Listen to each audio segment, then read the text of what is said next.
Morning students, it's class 8. We are on chapter 2 now, that is from trade to territory. So trade का means होता है व्यापार, territory होता है क्षेत्र।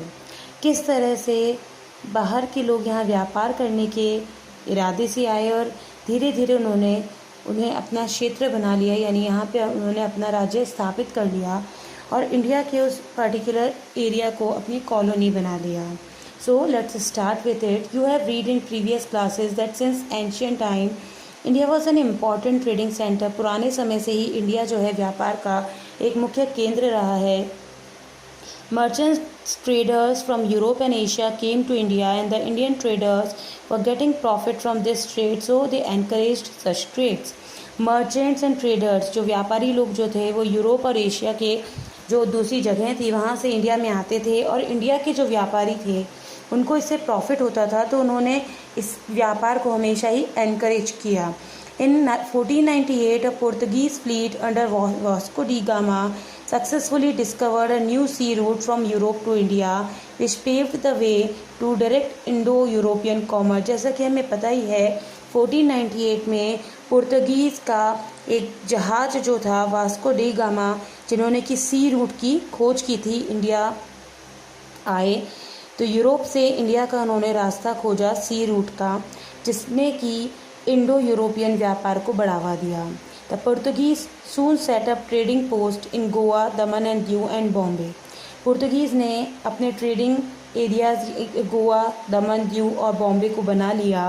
After their conquest in Goa, the Portuguese instituted the Goa inquisition, where new Indian converts and non-Christians were punished for suspected heresy against Christianity and were condemned to be burnt. Goa became the main Portuguese base until it was annexed by India in 1961.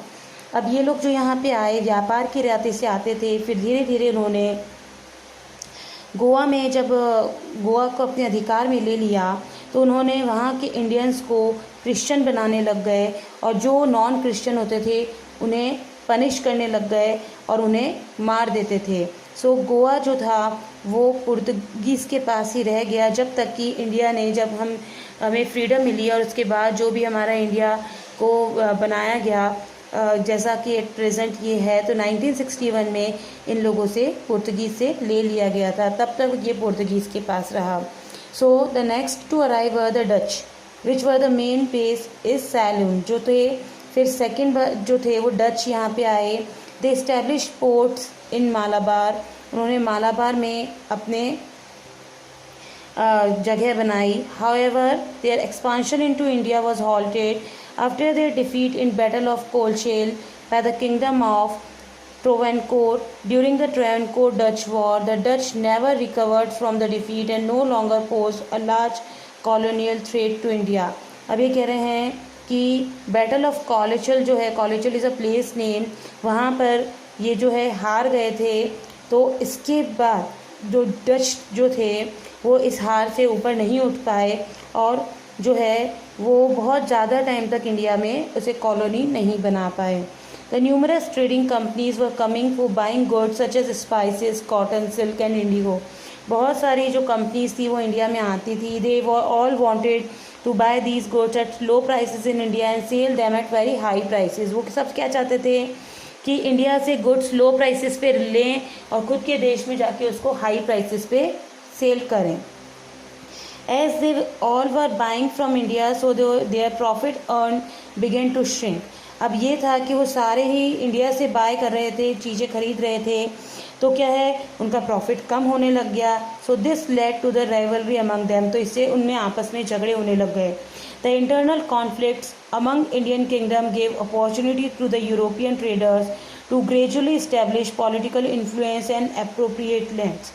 अब जिस तरह से आपस में लड़ाई झगड़े से third party का बेनिफिट होता है, same happened with the India. जो इंटरनल कॉन्फ्लिक्ट था इंडिया के किंगडम्स में, राजा महाराजाओं में, उसको अपॉर्चुनिटी लेके उसकी यूरोपियन ट्रेडर्स जो थे उन्होंने अपना पॉलिटिकल इन्फ्लुएंस जो है इंडिया की लैंड पे इस्टेब्लिश कर लिया।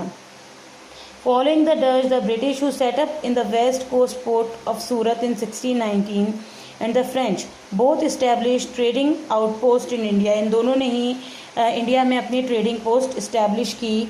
Although these continental European powers control various coastal region of southern and eastern India during the ensuing century, they eventually lost all their territories in India to the British, with the exception of the French outpost of Pondicherry and Chandernagar and the Portuguese colonies of Goa, Daman and Diu। अब ये कह रहे हैं कि Britishers इसमें more powerful रहे। जो French लोग थे वो केवल पौंडीचेरी और चंदेरनगर जो थे उसमें उनका रहा अधिकार, और जो पुर्तगीज़ थे वो गोवा, दमन एंड दीव में रहे। उसके अलावा जो ब्रिटिशर्स थे अधिकतर क्षेत्रों में ब्रिटिशर्स फैल गए। So that's all for the day. Thank you.